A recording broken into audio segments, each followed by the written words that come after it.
د ریمورچل سریال اداکار شاهین د ژوند په اړه لنډ معلومات. شاهین چې اصلي نوم یې محمد قرحان فرات دی. په نن ویډیو کې به د ژوند سریالونو قد، وزن او نور ډیرو داسې شیانو په اړه معلومات درکړم چې تاسو په مخکې نه پوهېدئ.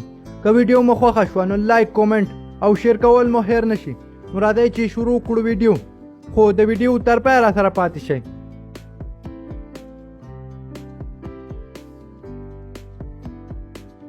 محمد قرحان فرات په کال 1988 کې د اگست په 26 ترکیې په ارزیکین ښار کې پیدا شو. دی په لومړی ځل په 2010 کې د ریمورچل په سریال کې راښکاره شو چې اوس یې عمر 33 کاله دی.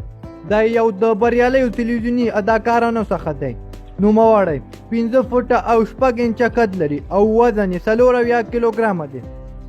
د سترګو او ویښتانو رنګ یې تور دی. د پلار نوم یې دیمیر دی.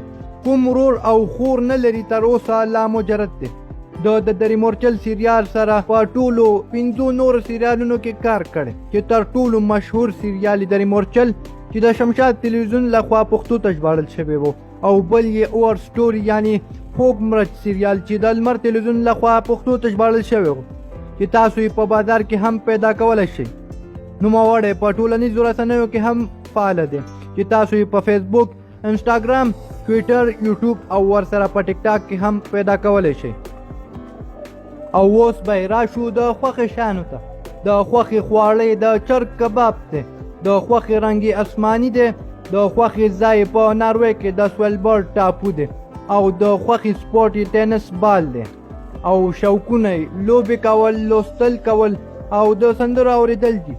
او اوس به راشو د سرمایې ته. نوموړی 5 میلیونو پورې سرمایه لري. د 8400 مشهورو تلویزیوني اداکارانو په لیست کې ځای لري.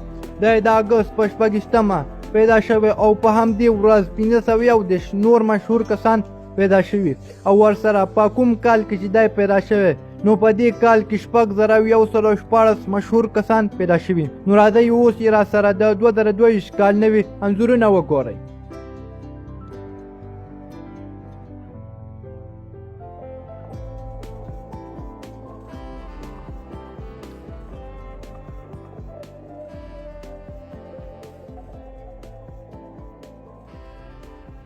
نو ملګرو دا نن ویډیو تر دې ځایه وه.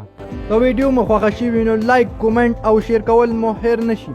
او که غواړئ که د کوم هندي فلمي اداکار د ژوند په اړه معلومات درکړم په کومنټ کې ضرور ووایئ. تر بیا د خدای په امان.